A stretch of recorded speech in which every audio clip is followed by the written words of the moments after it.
Next is 1-1 or injective transformation. It is just like 1-1 function you already know.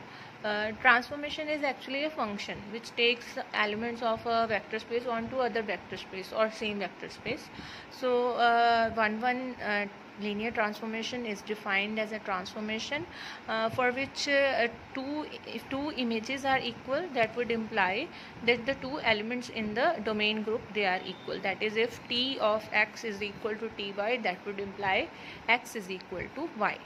Next is onto transformation or the surjective transformation, which would say that to every element in the domain set, in the range set, there should always exist a pre-image. That is, the domain set should the range set should be equal to the set this vector space W. Next is non-singular transformation. A transformation will be said to be non-singular if and only if the null space of the linear transformation is a zero space. That is, it contains only a zero element. Then that transformation is said to be a non-singular transformation. So mathematically we could write it as that if t of v is equal to 0, that would imply v is equal to 0 for all the vectors v belonging to vector space v. We can also say if v is a non-zero vector, then its image should always be non-zero. Then that linear transformation is said to be non-singular. Conversely, if there exists at least one non-zero vector whose image is 0, then such transformation is said to be a singular transformation. That is, if there exists a non-zero vector v whose image is 0, then this transformation t is said to be a singular transformation. So we are moving on to proof of theorem, which states that linear transformation t from v to w, it is non-singular if and only if it is 1. So first of all, we will assume that t is non-singular, and we will try to prove that t is 1, 1. So to prove t is 1, 1, let us assume that t of v1 is equal to t of v2 for some v1, v2 which are not equal in this vector space v. So if I take this on the other side, then it will be t of v1 minus t of v2 is equal to 0. But using the definition of linear transformation, I can combine this to write like this. So that would imply v1 minus v2 is equal to 0, or v1 is equal to v2. So it implies that t is 1. Now to prove the converse, we will assume that t is 1, 1, and we will prove that t is non-singular. So we will assume a vector from v such that its image is 0. So can I write this 0 as t of 0 because it is a linear transformation? So now we are given that t is 1, 1. So as per definition of 1, 1, here it is, if two images are equal, then their pre-images has to be equal. So if t of v is equal to t of 0, that would imply that v is equal to 0, which implies that what we started with t of v is equal to 0. It implies v is equal to 0. It implies that t is non-singular. So let us move on to next theorem, which states that if u and v are finite dimensional vector spaces such that their dimensions are equal, then the linear transformation from t to w is 1, 1, 1, 1 if and only if t is onto. Proof is quite easy, as we know by the definition t is 1, not. We move on to theorem 2, which states that if U and V are finite dimensional vector spaces such that their dimensions are equal, then a linear transformation from V to W is 1 to 1 if and only if T is onto. So proof is quite easy, as we have observed from the previous theorem that T is 1 to 1 if and only if T is non-singular. So if T is non-singular, then as per definition of non-singular linear transformation, its null space should always contain a zero vector, that is its nullity has to be 0. So if I apply rank nullity theorem, so rank of T plus 0 nullity is equal to dimension of V, but dimension of V we have assumed it equal to be dimension of W. So it implies rank of T is equal to dimension of W. But what is rank of T? It is the dimension of range space. So if dimension of range space is equal to this set, what is this? This is codomain. So range is coming out to be equal to codomain. That is the definition of onto. So if and only if T is onto. That's it.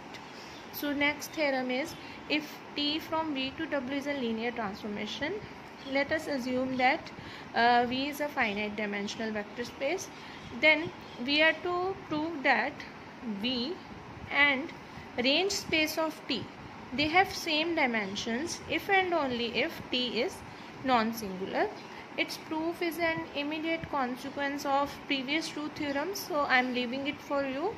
You can try at your end. If you are unable to do, then you can contact me.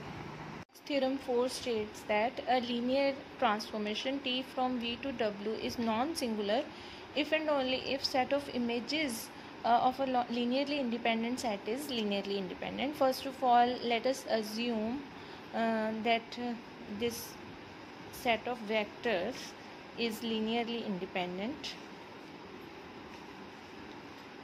Next, we are moving on to theorem 4, which states that a linear transformation is non-singular if and only if set of images of linearly independent set is again linearly independent. So let us assume that this is a linearly independent set, subset of V.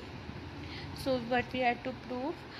We have to prove that this set of its images, how will its images look like?